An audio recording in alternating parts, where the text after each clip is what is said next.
Assalamualaikum warahmatullahi wabarakatuh. Di sini saya Belianti Alisa Dewi dengan NIM akhir 061. Dan saya Nadira Safa Kamila dengan NIM 082118333065. Lalu di sini kami akan mempresentasikan laporan praktik kerja lapangan di PT Pegadaian Kantor Wilayah 12 Surabaya. Pada laporan PKL kami akan membahas 5 bab, yaitu yang pertama pendahuluan. Latar belakang dari program PKL sendiri adalah program PKL ini tuh wajib bagi mahasiswa untuk mendapat pengalaman bekerja di suatu instansi dalam waktu 1 bulan. Salah satu instansi yang berkaitan dengan bidang statistik adalah Pegadaian. Oleh karena itu kami memilih PT Pegadaian Kantor Wilayah 12 Surabaya karena sesuai domisili. Pegadaian sendiri merupakan suatu BUMN yang bergerak di 3 lini bisnis, yaitu pembiayaan, emas, dan aneka jasa.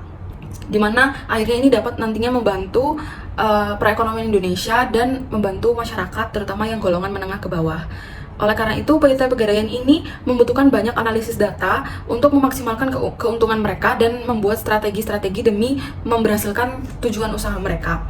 Untuk rumusan masalah kami, yang pertama adalah bagaimana kondisi lingkungan di Pegadaian, yang kedua bagaimana pengelompokan cabang-cabang Pegadaian berdasarkan nilai kredit lancar dan macetnya, yang ketiga apakah ada cabang yang kinerjanya kurang baik jika dinilai berdasarkan nilai kredit macet dan lancarnya.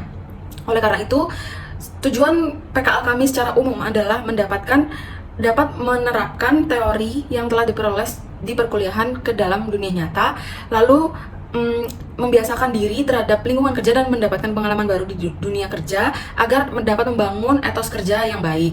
Lalu untuk tujuan khusus kami, yang pertama adalah mengetahui bagaimana lingkungan kerja di PT Pegadaian, yang kedua mengetahui pengelompokan cabang-cabang PT Pegadaian berdasarkan nilai kredit lancar dan macetnya, yang ketiga mengetahui cabang-cabang mana saja yang memiliki kinerja kurang baik jika dinilai berdasarkan nilai kreditnya.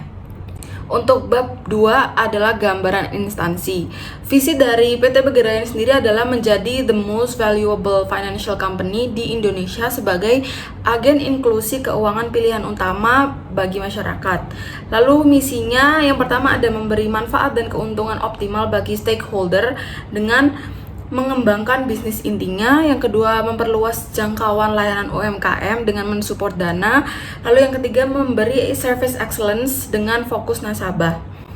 Untuk tugas dan kegiatan usaha dari PT Pegadaian berdasarkan keputusan Menteri tersebut adalah yang pertama membina perekonomian masyarakat terutama yang golongan menengah ke bawah dengan menyalurkan kredit atas dasar hukum gadai, yang kedua adalah mencegah praktik peminjaman dana gelap seperti ijon atau riba atau mungkin yang lainnya yang ilegal.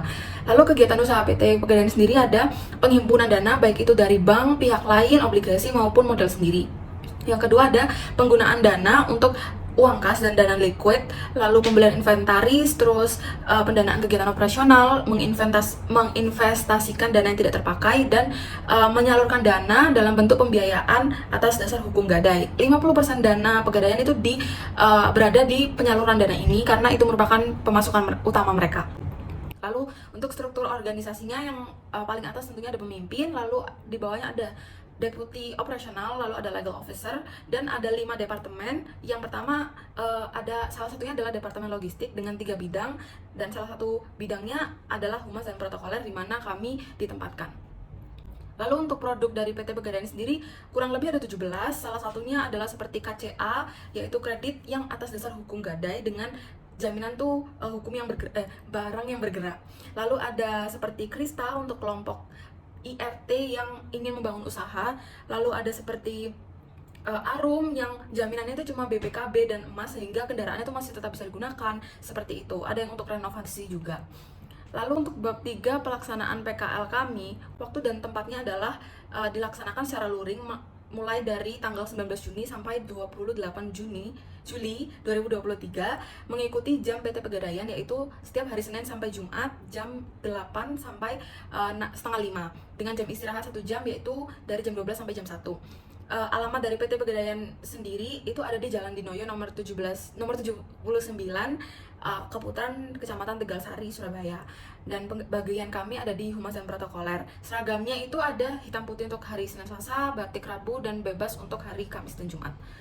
Lalu untuk rincian kegiatannya, sesuai terlampir, dan beberapa kami dikenalkan lingkungannya dan pada pimpinan-pimpinannya, lalu ditugaskan untuk menganalisis potensi calon nasabah pelajar, lalu untuk membuat surat-surat redaksi untuk kepentingan humas, lalu membuat surat tugas, belajar marketing juga, ada visualisasi analisis potensi pasar produk.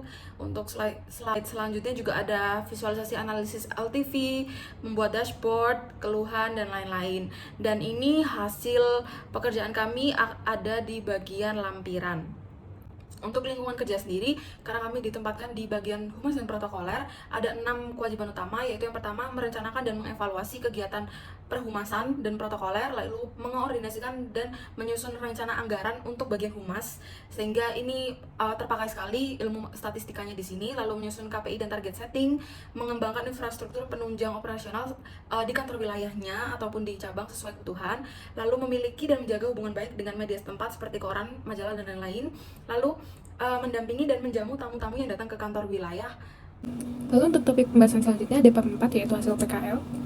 Untuk data yang digunakan dalam analisis laporan PKL ini yaitu data sekunder dengan variabel jumlah nilai kredit lancar dan jumlah nilai kredit macet yang bersumber dari database Internal Management Information System Departemen Bisnis Analis PT Pegadaian Kantor Wilayah 12 Surabaya. Data-data tersebut merupakan kredit setiap subproduk Pegadaian yang dipasarkan pada seluruh outlet Pegadaian dalam naungan Kantor Wilayah 12 Surabaya pada bulan Juli 2023. Selanjutnya untuk metodologi penelitian. Untuk mengelompokkan cabang-cabang Pegadaian di Kantor Wilayah Surabaya berdasarkan nilai kredit macet dan nilai kredit lancar akan dilakukan analisis klaster. Analisis klaster ini akan melibatkan variabel jumlah nilai kredit lancar yang diinput sebagai lancar dan jumlah nilai kredit macet yang diinput sebagai macet. Selanjutnya ada uji asumsi dan kecukupan data. Yang pertama yaitu uji multikolineritas.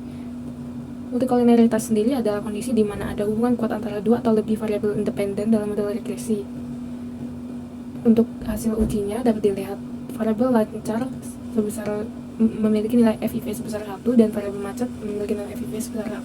Hal tersebut dapat disimpulkan bahwa tidak terjadinya gejala multikolineritas dalam data karena nilai FIV yang di bawah 10. Selanjutnya ada uji KMO.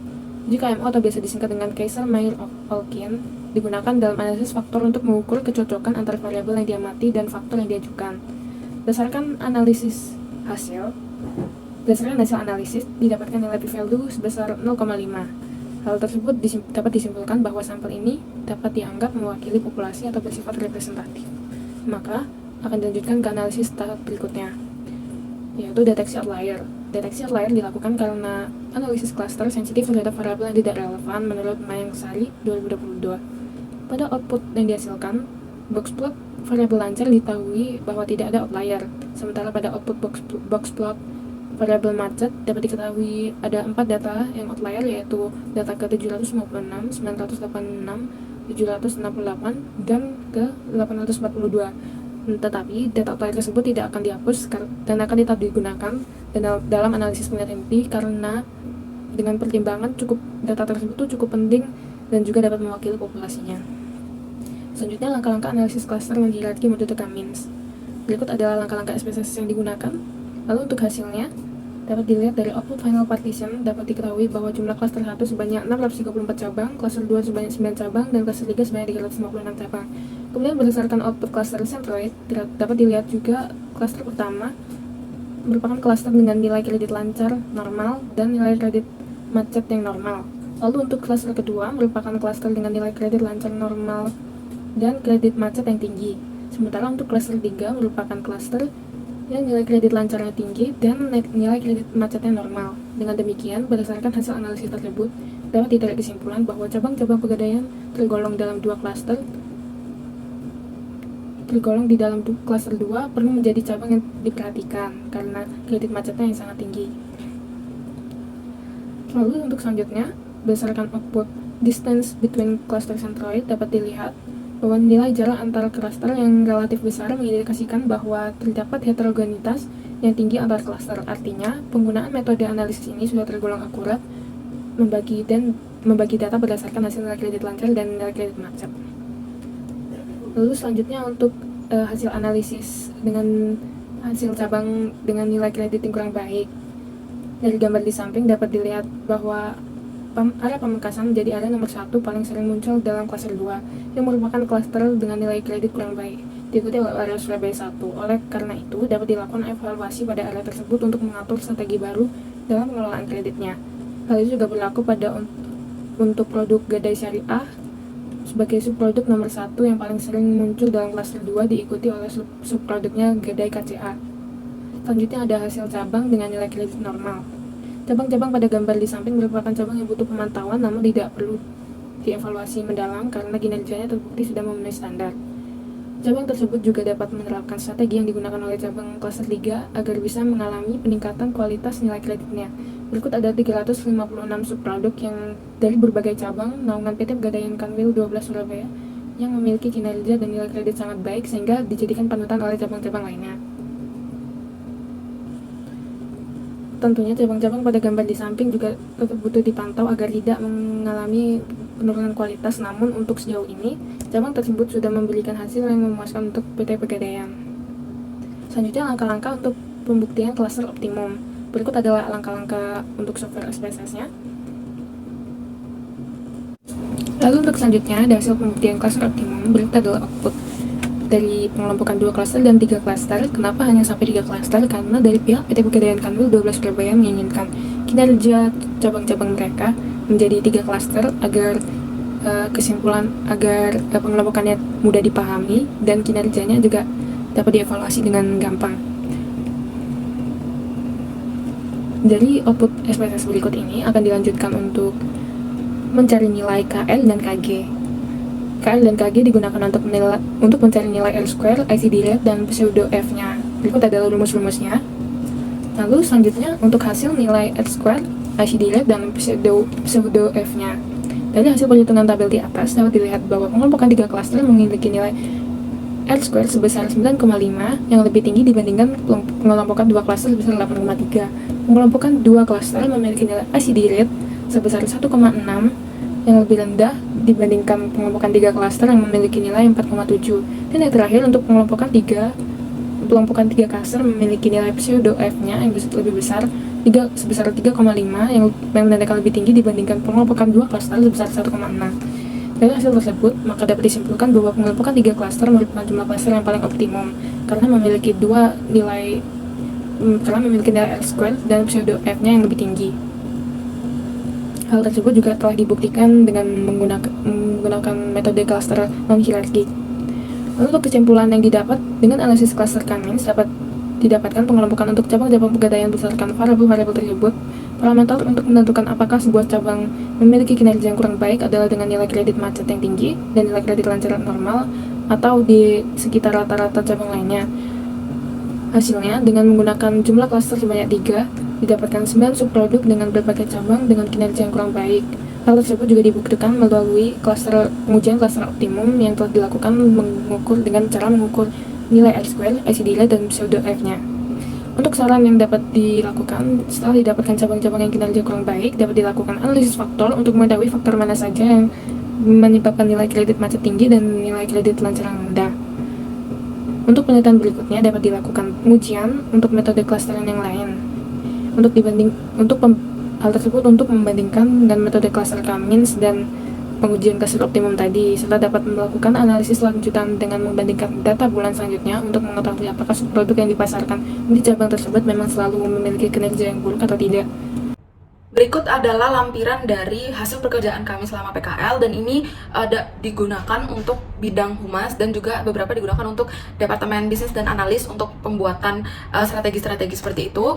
Lalu ini yang hasil pekerjaan untuk humas, dan ini ada dashboard. Lalu ini ada dokumentasi kegiatan kami selama PKL, yaitu ada menjamu tamu, lalu belajar marketing, membuat visualisasi, dan lain sebagainya.